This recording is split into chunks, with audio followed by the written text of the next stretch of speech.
마태복음 20장 17절부터 28절까지 읽겠습니다.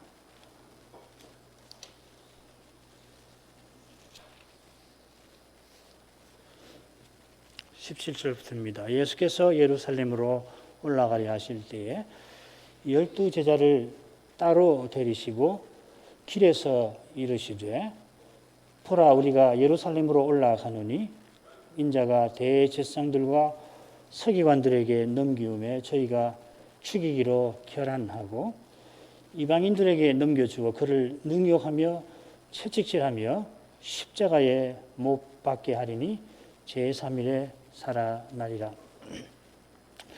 그때 세베대의 아들의 어미가 그 아들들을 데리고 예수께 와서 절하며 무엇을 구하니 예수께서 가라사대 무엇을 원하느냐 가로되 이 나의 두 아들을 주의 나라에서 하나는 주의 우편에 하나는 주의 좌편에 앉게 명하소서.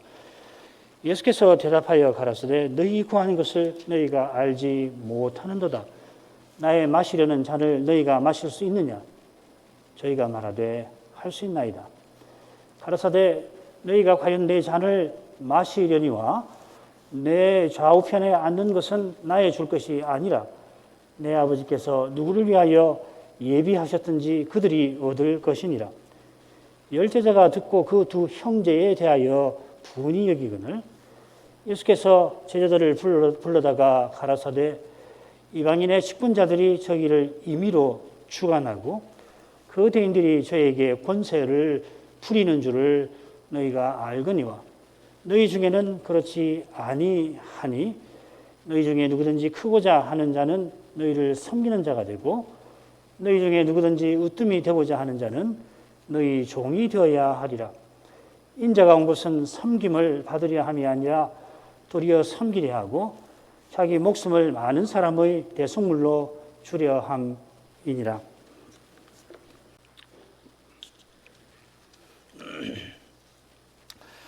마태는 본론의 마지막 대목 19장부터 22장에서 예루살렘 입성을 강조합니다.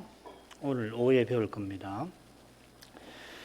다윗의 자손으로 예루살렘에 입성하시는 것이 이 마지막 예루살렘 여행의 목적이겠습니다. 주님께서 이사야가 예언하던 대로 영원한 나라를 세우려 하시는 것입니다. 이사야 9장 7절 다윗의 위에 앉아서 그 나라를 굳게 세우고 자금 이후 영원토록 공평과 정의로 그것을 보존하실 것이라. 이처럼 영원한 나라를 세우려고 입성하신 주님께서 역시 이사야의 예언대로 십자가를 지려 하십니다. 특별히 53장 예언이죠. 오늘 그 부분을 특별히 보겠는데 먼저 주님께서 최초로 이 십자가 지실 일을 오늘 읽은 말씀에 제자들에게 알리고 계십니다. 17절부터 19절이 그것이죠. 그때 야고보와 요한의 어머니가 이 주님께 두 아들을 위하여 청탁을 합니다. 20절부터 23절. 그래 다른 10 제자들이 분노하는데 주님께서 십자가 지러 오신 그 뜻을 내가 섬김 받으러 온 것이 아니라 섬기려 왔다. 내 생명을 목숨을 많은 사람을 위한 대속물로 주려고 왔다. 그렇게 교훈해 주시죠. 그래서 이 세 사건을 한데 묶어서 살필 수가 있겠습니다. 먼저 처음 부분 가겠습니다. 예수께서 예루살렘으로 올라가려 하실 때에 12 제자를 따로 데리시고 길에서 이르시되 보라, 우리가 예루살렘으로 올라가노니 인자가 대제사장들과 서기관들에게 넘기움에 저희가 죽이기로 결단하고 이방인들에게 넘겨주어 그를 능욕하며 채찍질하며 십자가에 못 박게 하리니 제3일에 살아나리라. 어느 말씀 한낱말 강조하지 않고 읽을 수 없는 만큼 모든 말씀이 다 중요합니다. 주님께서 베레아에서 요단강 동편으로 예루살렘으로 올라가고 계셨죠. 올라가려 하신 것이라기보다는 올라가고 계신 것입니다. 이렇게 읽는 것이 수근합니다. 왜 이렇게 번역했는지 이유는 알겠는데 그냥 읽을 때는 올라가고 계실 때에 이렇게 되어 있습니다. 필시 베레아에서 여리고로 가시는 중입니다. 베레아는 북쪽이지요. 그리고 여리고와 예루살렘은 남쪽인데 내려가시는 것이 아니라 올라가십니다. 예루살렘이 고지라서 그런 것 아니고 예루살렘이 이 나라의 중심지, 종교의 중심지라서 그렇습니다. 우리말에도 비슷한 관념이 있습니다. 상경한다, 하향한다, 서울에 올라간다, 고향에 내려간다 그러죠. 그죠? 주님께서 12제자를 따로 데리고 가십니다. 이거 퍽 이례적인 일입니다. 여러 면에서 그런데요. 우선 주님께서 예루살렘으로 향하여 올라가고 계실 때에 많은 사람들이 다시 몰려옵니다. 누가복음에 12장, 14장에 명시가 되어 있습니다. 게다가 지금 유월절을 새로 예루살렘에 올라가는 사람이 많습니다. 행렬을 지어서 올라가고 있습니다. 아울러서 얼마 전에 나사로를 다시 살리신 일로 사람들이 다시금 예수님께 엄청난 관심을 집중을 시킵니다. 그래서 이 일로 공회는 예수님을 죽이려고 결정을 합니다. 오늘 읽은 말씀에 죽이기로 결안한다는 말이 나오는데 조금 다른 겁니다. 조금 후에 설명하죠. 이 일로 주님께서 유대인 가운데 드러나게 다니지 못하시고 나사로 사건으로 잠시 어디로 피신하시냐면은 이 빈들 가까운 곳인 이 에브라임이라고 하는 동네에 가셔가지고 제자들과 잠시 유하십니다. 이 요한복음에 나오는 내용입니다. 이 에브라임은 어딘가 하면은 예루살렘 북쪽으로 한 25km 좀 더 될 것 같은데 떨어져 있는 마을이고 신약 성경에 여기만 나오는 지명입니다. 에브라임 지파와 가깝긴 한데 하여튼 동네 이름입니다. 그곳에서 잠시 은거하신 다음에 지금 조용히 예루살렘을 향하여 올라가고 계시는 중입니다. 그러다가 이 행렬과 합류를 하시게 될 거예요. 그 사이에 12제자가 따로 주님과 함께 하고 있습니다. 이 특별한 시간이라 할 수 있습니다. 주님께서 마침내 예루살렘으로 올라가시는 그 길에서 제자들에게 올라가서 하실 중대한 일을 알려주십니다. 전에 가이사랴 빌립보로 또 갈릴리에 모이실 때 그때도 주님의 죽으심과 부활에 대해서 말씀하셨는데 그때처럼 이번에도 은거에 계시는 그 집에서 알려주실 만도 한데 길에서 알려주십니다. 왜 그러셨을까? 조금 생각을 해보죠. 주님께서 먼저 보라 우리가 예루살렘으로 올라가고 있다 말씀하십니다. 17절에서는 마태가 예수께서 예루살렘으로 올라가고 계셨다 이렇게 기록을 했죠. 그런데 주님께서는 우리가 올라가고 있다 하십니다. 주님 홀로 십자가에 나아가고 계십니다마는 제자들이 그 길에 쫓아오게 하시는 겁니다. 이것은 장차 그들이 주님의 십자가와 부활을 전할 사람인 것과 붙어 있습니다. 물론 그들은 지금 하나님 나라가 곧 나타날 거라 생각하고 그런 깨달음 정도로 주님을 쫓고 따라가고 있습니다. 그 나라가 주님의 십자가 위에 세워진다는 거 잘 모릅니다. 부활 후에야 그들은 그때 자기네가 얼마나 어리석었고 또 교만했던가를 알고 그 후에 십자가를 순전하게 전하게 될 겁니다. 그러니까 지금 제자들은 주님께 큰 짐입니다. 주님께서 고난을 겪으며 십자가로 올라가십니다. 얼마나 하실 일이 많고 생각하실 일이 많은데 가장 가까이에서 도와드려야 할 제자들이 도와드리는 것이 아니라 큰 짐이 되는 것이거든요. 원수들에게 받는 도전도 고난이지만은 사랑하는 제자들에게 이 제자들이 이렇게 짐이 되는 것이 얼마나 큰 고난일까. 우린 사랑해 본 사람들은 아마 다 알죠, 그죠? 그런 점을 꼭 기억하면서 읽으셔야 합니다. 주님께서 예루살렘에 올라가서 겪을 일들을 알리십니다. 인자가 대제사장들과 서기관들에게 넘기울 것이다 하셨습니다. 전에도 말씀드렸죠. 이 넘긴다, 넘기운다, 넘긴다는 표현이 아주 중요합니다. 이 파라디돔이라는 말인데 이게 주님의 십자가를 가장 잘 드러내는 표현이라고 할 수 있습니다. 과연 주님의 이 십자가와 부활이 이 사도의 전성인데 이 전성이라는 말이 이 넘긴다는 말에서 나왔어요. 파라도시스라는 말인데 가령 이 가룟 유다가 대제사장과 서기관들에게 인자를 넘기게 될 겁니다.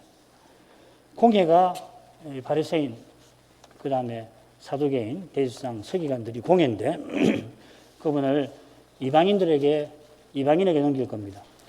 이방인 빌라도가 주님을 십자가에 넘길 것입니다. 다 사용되는 표현들입니다. 그러나 실은 아버지께서 독생자를 아끼지 아니하고 내어 주신 것입니다. 똑같이 넘기셨다는 말을 로마서에서는 내어 주셨다 이렇게 번역을 했는데 똑같은 말입니다. 아버지께서 넘기시니 주님께서 기꺼이 넘겨 주신 것입니다. 주님께서 아버지께 온전히 순종하셨습니다. 넘겨 주시니까 계속해서 당하시는 것처럼 그래서 이걸 수동적 순종이라고 그러는데 실은 적극적으로 아버지께 순종하신 것입니다. 대제사장들과 서기관들이 주님을 죽이기로 결단할 것입니다. 우리가 이 순환절에 이 부분을 계속 배웠죠. 말씀드린 대로 공회는 이미 예수님을 죽이기로 결정을 했습니다. 그들은 백성이 무서워가지고서 예수님을 죽이긴 죽이는데 이번 유월절 넘겨서 죽이려고 결정을 한 겁니다. 그러나 주님께서 유월절 어린 양이 되셔야 하므로 그들은 신비한 힘에 이끌려서 가룟 유다의 제안에 이끌려서 본래의 이 결정을 뒤집고서 이번 명절에 죽이기로 결정을 하게 됩니다. 그 결정은 예수님을 이방인에게 넘겨주시는 방식을 따르는 것입니다. 명절에는 공회가 사람을 죽일 권한이 없습니다. 다른 데는 사람을 죽이죠. 배도자들에게는 돌을 던져서 투석형을 하는데 명절에는 사람을 죽여서 안 됩니다. 죽이는 길은 뭐냐면 이방인의 손에 그분을 넘기는 것입니다. 그때 빌라도가 자기 병사를 통해서 과연 주님을 능욕하고 채찍질하고 십자가에 못 박게 할 것입니다. 이 복음서에 다 나오는 표현들입니다. 정확하게 나옵니다. 십자가는 빌라도가 본래 생각지 않던 일이었습니다만은 예언하신 대로 이루어졌습니다. 마태, 마가, 누가 또 요한도 이 예언이 어떻게 이루어졌는지를 우리에게 소상히 전하고 있습니다. 예수께서 지금 처음으로 십자가에 못 박히심에 관하여 예고합니다. 그리고 이 십자가 처형에 관해서 두 번 더 말씀하실 거고 뭐 더 하실 수도 있는데 성경에는 두 번 더 말씀하신 것으로 나옵니다. 마태복음에 23장, 26장이 나오는데 이 두 날은 예수님이 십자가 달리시기 이틀 전, 그러니까 수요일에 말씀하신 것입니다. 가이사랴 빌립보나 변화산 내려가는 길이나 갈릴리에서 은밀히 모이신 때에도 예수님께서 죽으실 것이다 하는 것을 제자들에게 알리긴 했지만은 십자가에 못 박혀 돌아가실 것은 알리지 아니하셨습니다. 그러나 이제 십자가에 달리실 때가 얼마 남질 않았습니다. 정확하게 몇 날이 남았는지는 알 수가 없어요. 일주일은 훨씬 더 남았고 추정하자면 9일 전, 8일 전 혹은 10일 전일지 모릅니다. 주님께서 아마도 늦추실 수 있을 만큼 늦게 제자들에게 주님의 십자가를 알리신 겁니다. 그들이 6개월 전쯤인데 대략 6개월 전쯤에 가이사랴 빌립보에서 처음으로 예수님이 죽으심에 관해서 듣고는 뭐 크게 두려워했죠. 베드로는 그 자리에서 주여 그리 마옵소서 예수님을 꾸짖으며 감히 그런 말을 하게 되었습니다. 그때 주님께서 제자들을 크게 책망하셨습니다마는 그 다음에 주님께서 자신의 죽음에 관해서 알리실 때에 제자들은 깨닫지도 못했고 마음에 궁금한 것은 있지만은 무서워서 질문도 하지 못했다 하였습니다. 만일 처음부터 주님께서 십자가에 관해서 알리셨다면은 제자들은 더욱 두려워하고 당황했을 겁니다. 제자들은 곧 하나님 나라가 나타날 거다, 세워질 거다 하는 거기에 마음이 사로잡혀 있었습니다. 이번에도 잠시 두려워했지만은 이내 그들의 마음은 높아지고 들떴습니다. 그게 이제 이어지는 사건이 잘 나오죠. 이런 제자들에게 주님께서 십자가를 계시하십니다. 어떻게 보면은 이 무슨 의미가 있나 싶은 생각이 들 만큼 제자들은 십자가 계시를 받아들일 만한 형편이 못 돼요. 그러나 십자가 지신 주님께서 예언대로 3일 후에 부활하셔서 그 이후에 이 사도들을 보내가지고서 십자가를 온 세상에 전하게 하실 겁니다. 얼마나 이 놀라운 일인지 모릅니다. 그 다음 사건으로 가죠. 그때 세베대의 아들의 어미가 그 아들들을 데리고 예수께 와서 절하며 무엇을 구하니 예수께서 가라사대 무엇을 원하느뇨 가로되 나의 두 아들을 주의 나라에서 하나는 주의 우편에 하나는 주의 좌편에 앉게 명하소서. 예수께서 대답하여 가라사대 너희 구하는 것을 너희가 알지 못하는도다. 나의 마시려는 잔을 너희가 마실 수 있느냐 저희가 말하되 할 수 있나이다. 가라사대 너희가 과연 내 잔을 마시려니와 내 좌우편에 앉는 것은 나의 줄 것이 아니라 내 아버지께서 누구를 위하여 예비하셨든지 그들이 얻을 것이니라. 마태는 세베대의 아내라 아니하고 세베대의 아들들의 어미라 이렇게 부르면서 이 사건의 성격을 넌지시 우리에게 알립니다. 세베대가 유명한 사람이라는 것 이렇게 알 수 있죠, 그죠? 참고로 이 마가복음에 이 사건이 기록되어 있는데 마가는 이 두 제자의 어머니를 아예 언급하지 않습니다. 두 제자가 주님께 와서 청탁을 했다 이렇게 기록이 되어 있습니다. 세베대의 아내가 자기 아들들을 데리고 왔다 이렇게 번역했는데 조금 센 번역입니다. 어떻게 되냐면 그 어머니가 그들과 함께 주님께 왔다 이렇게 되어 있어요. 데리고 왔다는 건 조금 강한 번역입니다. 이 여인은 다른 여인들과 함께 갈릴리로부터 와서 주님께서 돌아가시는 모습을 멀찍이서 본 인물이고 그 이름이 아마 살로메일 겁니다. 어쩌면은 이 여인이 예수님의 이모일 수도 있습니다.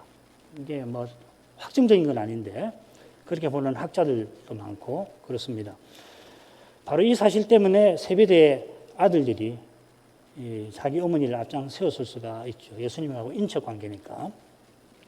주님께서 너희 구하는 것을 너희가 알지 못한다 하신 것을 보면은 야고보와 요한의 어머니도 아들들과 비슷한 생각을 품고 있었습니다. 이런 점에서 그 마리아의 그 헌상, 향유 옥합을 부어드리는 마리아의 깨달음은 참 출중하다, 신비하다 생각이 듭니다. 그러니까 십자가에 대해서 모르는 거예요. 마리아 정도가 예수님이 십자가 장례를 준비했지 제대로 안 사람이 없잖아요. 십자가는 그런 겁니다. 우리가 예수님의 십자가를 고백하는 사람들이지만은 우리 아는 그 깨달음이 전부가 결코 아니에요. 너무 신비한 거라고요.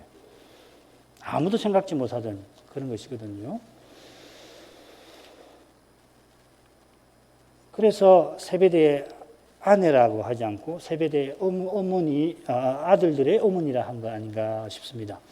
세베대의 아내는 주님께 나와 절하며 구합니다. 마태복음에서 예수님께 절하는 경우들을 다 보면은 예수님이 능히 병을 고치고 표적을 행하시는 분, 신적인 분이라고 고백하는 경우들입니다. 그러니까 세베대의 아내가 예수님의 이모지만은 예수께서 하나님 나라의 왕이 되실 것을 알고 절한 겁니다. 예수님께서 구하는 것을 주실 수 있는 그런 위대한 분이라는 것을 안 겁니다. 주님을 아는 이 여인의 지식이 범상치는 않습니다만은 사도들처럼 그 깨달음이 그러나 바리새인의 누룩에 아직은 과히 멀지 않습니다. 주님께서 세베대의 아내에게 뭘 원하는지 묻습니다. 그러자 여인이 첫마디로 명하소서, 말씀하소서. 그게 첫마디예요. 말씀하소서. 주님께서 주님 나라에서 왕이신 것을 시인하는 거죠. 명하십시오. 왕이시니까. 그러나 자기가 구하는 것을 겸손히 주십시오. 청하는 게 아니라 자기가 구하는 것을 반드시 주셔야 하는 것처럼 요구하는 것처럼 들립니다. 이것은 여인이 구하는 내용과도 잘 어울립니다. 여인은 자기 두 아들이 하나는 주님의 우편에, 하나는 주님의 좌편에 앉기를 바랍니다. 가장 높이 되기를 바라는 거죠. 두 아들을 비롯하여 사도들이 자기가 가장 큰 자가 되고자 하던 바로 그것이죠. 누가복음 9장 끝에 나온 대로 예루살렘으로 떠날 즈음에 이 요한과 야고보가 사도들을 대표하는 사람처럼 처신을 합니다. 누가복음 9장 49절부터 50절에는 요한이 그렇게 했지요. 또 54절 이하에도 그렇습니다. 요한은 그때 주의 이름으로 귀신 쫓아낸 사람을 금할 정도로 마음이 높았습니다. 주님께서 계속 그런 마음을 고쳐주셨지만은 겟세마네 동산 가는 그 길에서도 그 마음을 버리지 못했습니다. 우리도 그렇잖아요. 그죠? 우리도 이 높은 마음 우리 스스로 못 버립니다. 자기가 천국에서 가장 크다고 생각했습니다. 그런 생각이 그들의 어머니에게도 있었습니다. 그렇기 때문에 주님을 분명 높이긴 했지만은 감히 주님께 요구하는 태도를 보인 겁니다. 주님께서 너희 구하는 것을 너희가 알지 못한다 책망하십니다. 이어지는 대화를 보면은 여기 너희는 어머니보다는 야고보와 요한 두 사람을 특별히 언급하는 것 같아요. 어떤 사람들은 어머니에도 포함시켜서 해석하는데 그건 조금 무리인 것 같고, 세베대의 아내가 주님께 구했지만 실은 자기 두 아들을 위하여 대신 구한 거죠. 그들이 천국에서 가장 높은 자리를 구했습니다마는 그 자리가 뭔지, 그리고 천국은 어떤 곳인지 그들이 잘 알지 못합니다. 천국에서 어떤 되는 것이 무엇인가 셋째 부분에서 주님께서 소상히 교훈하실 것이 우리가 여러 번 생각한 말씀입니다. 거기서 조금 더 생각해 보죠. 그들이 천국에서 어떤 되는 것도 모를 뿐만 아니라 실은 구하는 그것도 잘 모르는 겁니다. 지금 사도들이 푸은 마음으로는 참된 기도를 드릴 수가 없는 거예요. 그건 기도 아닙니다. 이런 마음으로 하나님께 구하면 하나님께서 듣지 않으시죠. 기도는 가장 기본적인 전제인데 자기가 자격이나 권리가 있다고 여기는 이런 태도를 싹 버려야만 비로소 기도가 제대로 되는 거예요. 하나님은 교만한 사람을 가까이 안 하십니다. 자격이 있다, 권리가 있다. 그런 마음은 버려야 합니다. 굉장히 어려운 건데요.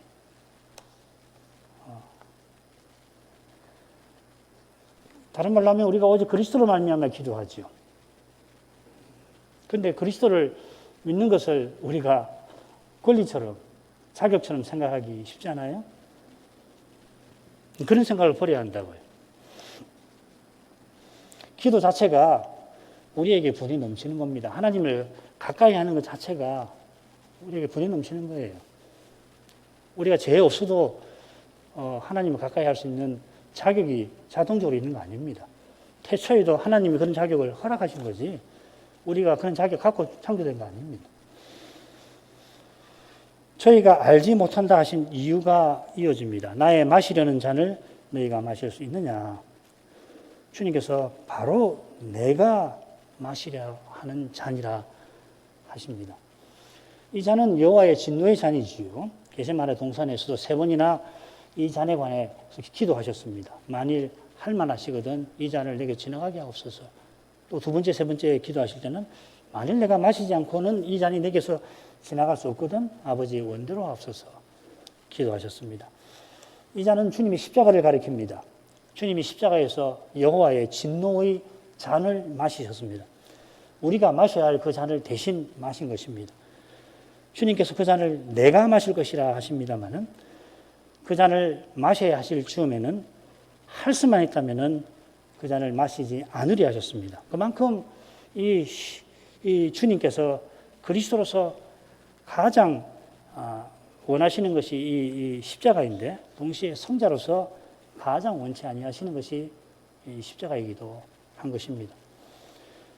아버지와 그분의 사랑에서 버림받으시는 것, 잠시도 우리는 이거 잘 이해 못하죠. 그죠? 잠시인데 3일인데 혹은 하루인데 그거 그만큼 싫어하시나 그만큼 우리가 둔한 거예요. 하나님에게서 1초도 아니 1초에 수백만 분의 1이라도 이 떨어져 있는 것은 성자로서는 견딜 수 없는 일이거든요. 우리 너무 둔감해가지고 뭐 이런 거 가지고서 이렇게 싫어하시나 그런 마음이 혹 들지 모르지만은 그게 우리가 우리 자신과 죄에 대해서 잘 모른다는 이야기죠. 그죠? 하루 동안 하나님을 얼마나 우리가 갈구하는가.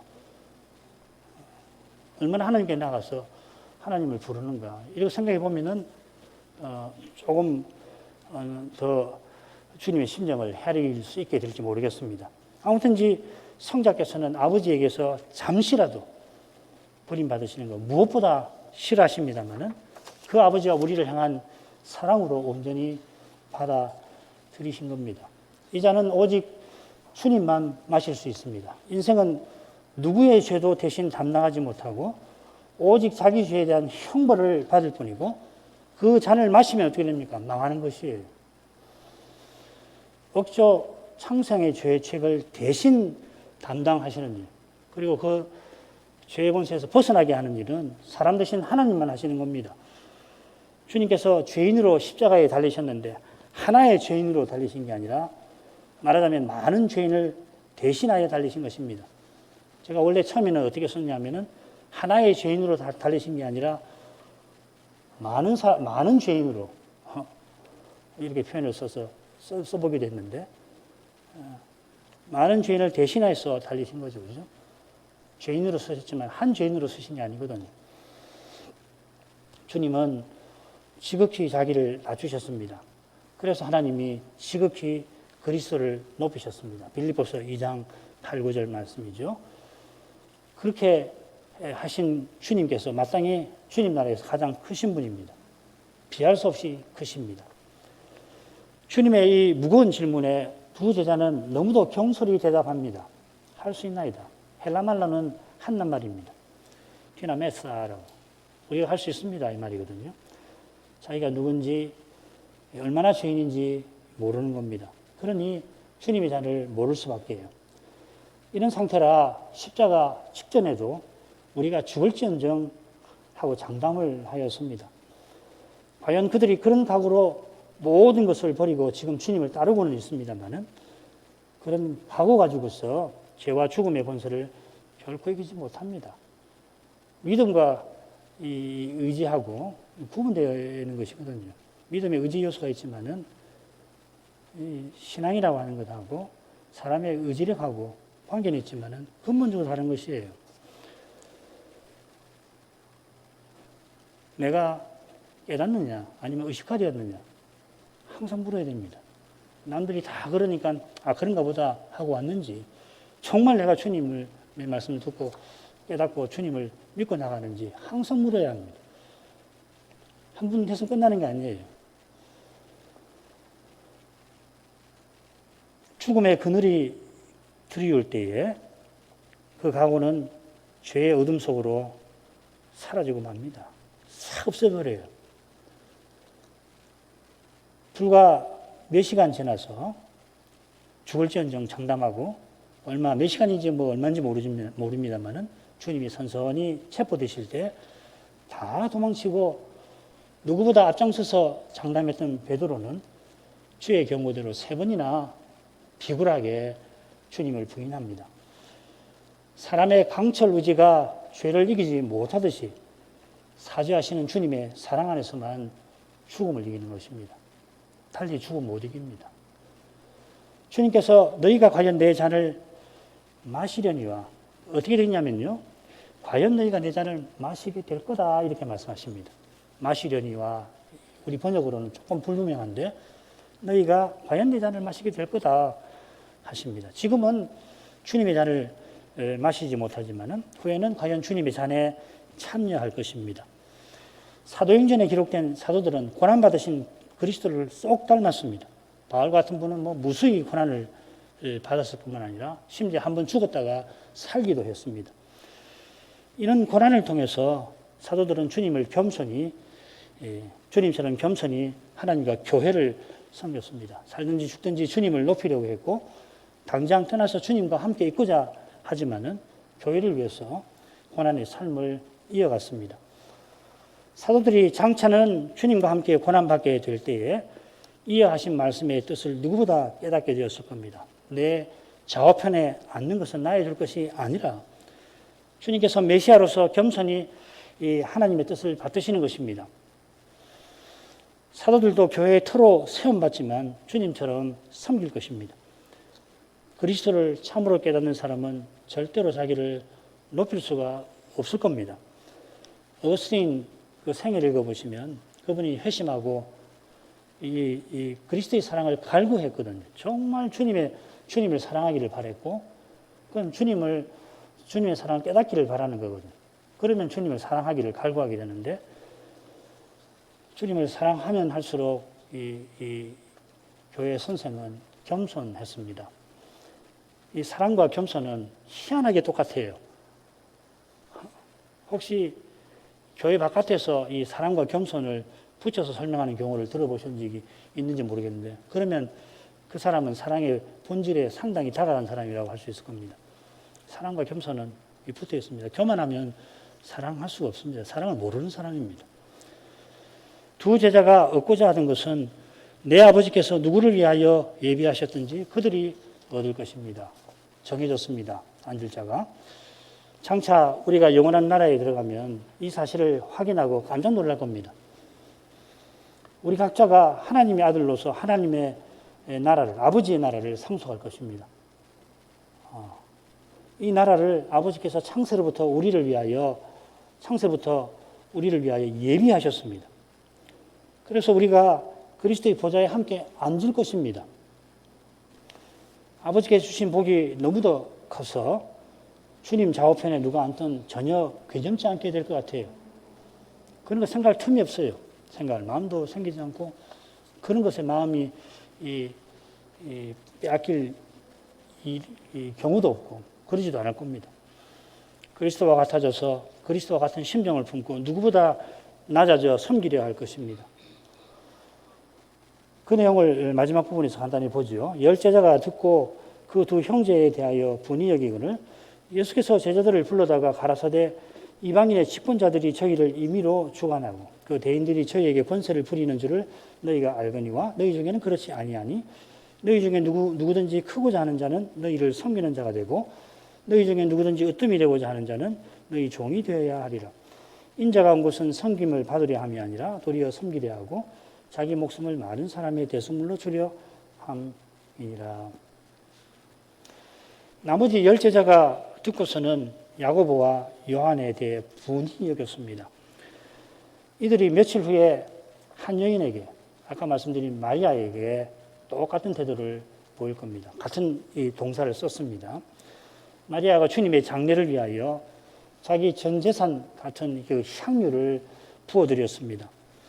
이 고귀한 헌상에 분노한 것은 그 일이 자기들 생각을 넘어서는 그 사실에 있는 겁니다. 겸손치 못한 그들은 이 헌상을 허비라 비난합니다. 비난한 그들의 마음이 얼마나 순수하지 못한가를 잘 보여줍니다. 지금도 그들은 그런 높은 마음을 품고 두 사도에게 분노합니다. 마태는 두 형제라고 표현하죠. 그죠? 구분시키는 거죠. 주님께서 충분한 답을 주셨는데도 자기 생각에 사로잡혀 자기를 드러내는 겁니다. 못 견디는 겁니다. 이것은. 자기 드러내는 것은 견딜 수가 없는 거예요. 교만한 마음을 버리지 않으면 그냥 자기를 드러내요. 다른 사람은 다 압니다. 지금 사도들이 그런 거거든요. 주님이 이렇게 계속 가르치시는데도 그걸 감추지 못하고 드러내는 거거든요. 주님께서 서로 다투는 제자들을 불러다가 교훈합니다. 이 표현이 이 사도 세우실 때에 나오거든요. 저들을 불러다가 사도로 세우십니다. 참 형편없는 제자들인데 여전히 사랑하십니다. 그들이 얼마 전에 아마 6개월 전쯤 될 텐데 천국에서 누가 크냐고 물으니까 주님께서 한 어린아이를 불러다가 그들 가운데 세우셨죠. 그처럼 그들에게 천국에서 큰 자가 누구인지 다시금 가르쳐 주십니다. 거듭 가르침을 받아야 했는데 사도들이 그렇게 가르침을 받고도 마침내 실족을 했는데 참 이런 것을 보면은 우리가 얼마나 겸손히 하나님 은혜를 구해야 될지를 깨닫게 됩니다. 주님께서 이방인의 치권자들과 그 대인들을 예로 드십니다.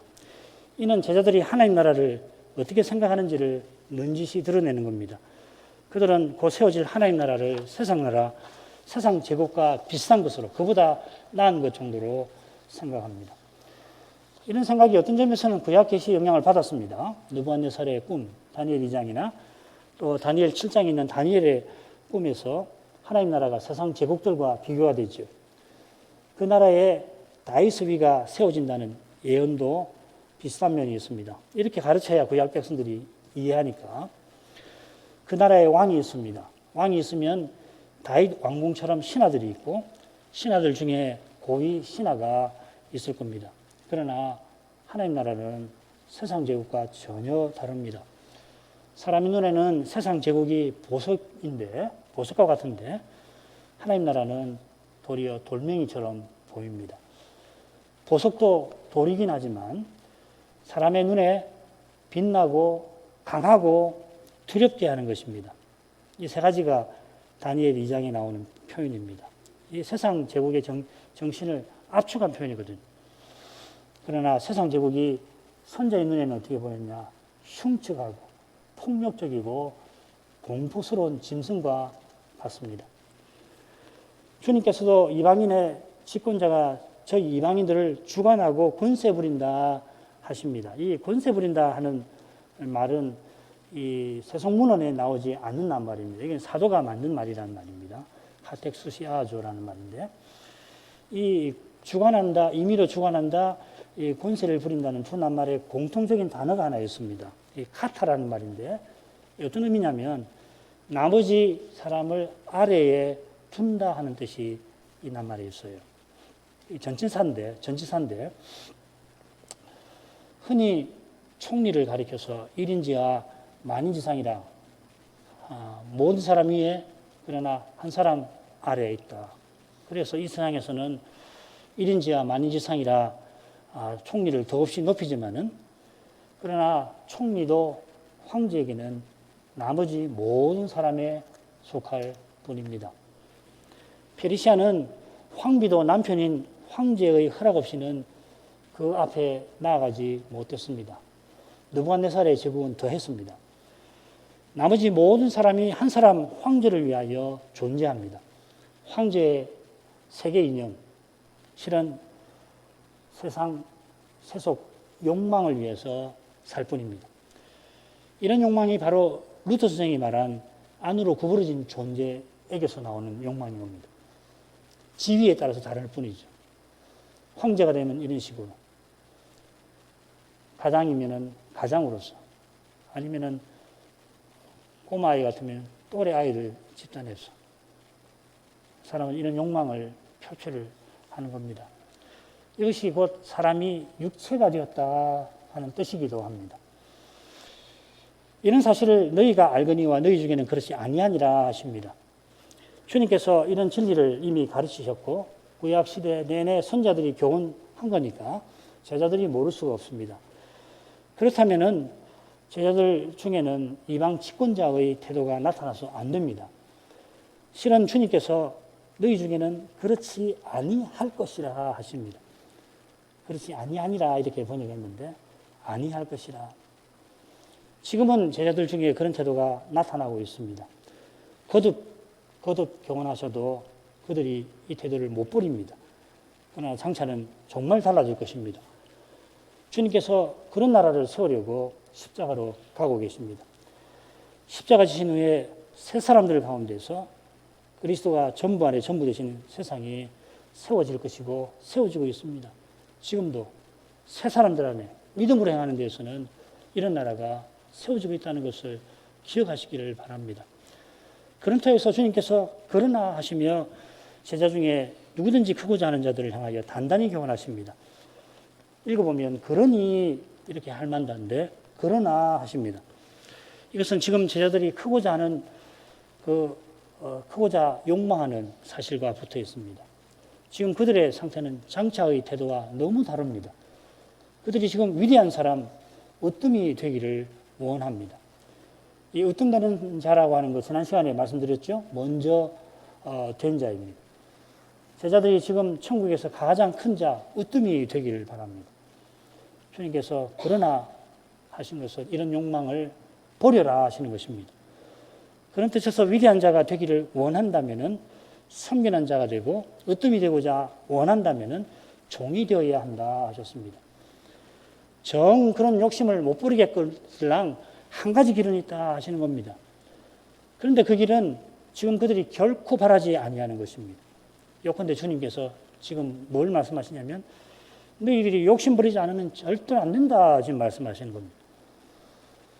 과연 그들이 오순절 이후에는 스스로 종과 섬기는 자가 되었습니다. 이 섬기는 자라는 말이 이 일꾼이라는 말 혹은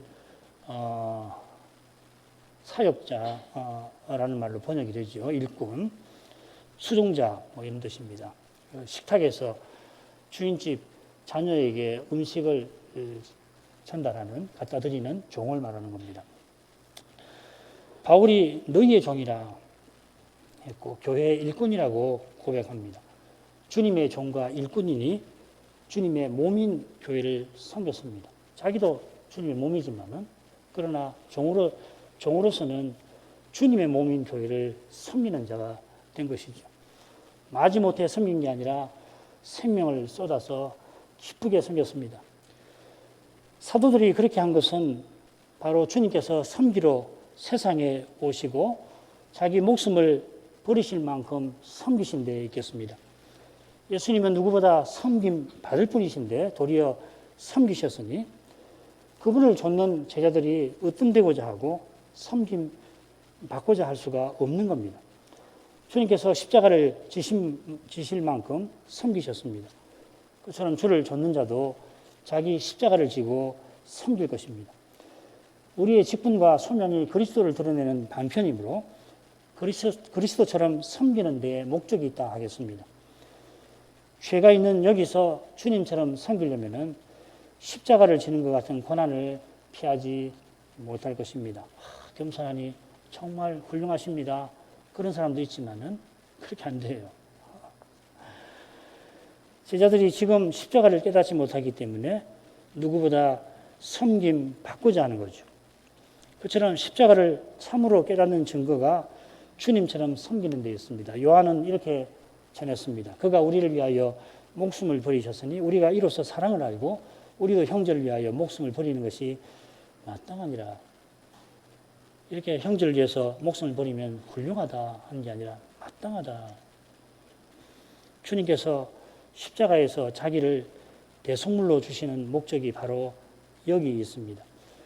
그저 죄의 책망을 면하여 천당 가게 하시는 것만 아닙니다. 지금 주님처럼 살다가 장차는 주님처럼 되게 하시려고 십자가로 가시는 것입니다. 기도하겠습니다.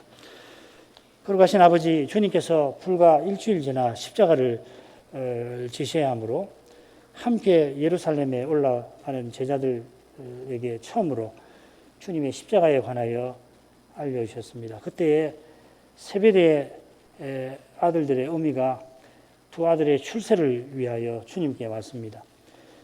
주님께서 두 제자에게 주님께서 곧 마실 잔에 관하여 일깨우셨습니다마는 그들은 그 고난을 너무도 가볍게 여겼습니다. 그렇기 때문에 주님 외에 모든 사람에게 섬김 받으려 했던 것입니다. 그러나 그러한 태도는 세상 임금의 태도에서 과히 멀지 않았습니다. 그러한 태도로는 주님이 사도로 세우신 그 소명을 이룰 수가 없습니다. 그런 태도로는 천국에서 살 수도 없습니다. 주님께서 서로 크고자 하는 제자들에게 가장 낮아지려고 세상에 오신 주님을 알려주셨습니다.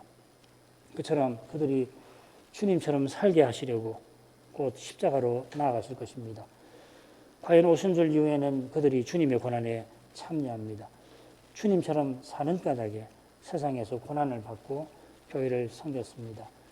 저희도 그리스도처럼 살면서 그리스도와 같아지게 하시는 그날을 늘 바라보게 하옵소서. 예수님 이름으로 기도합니다. 아멘.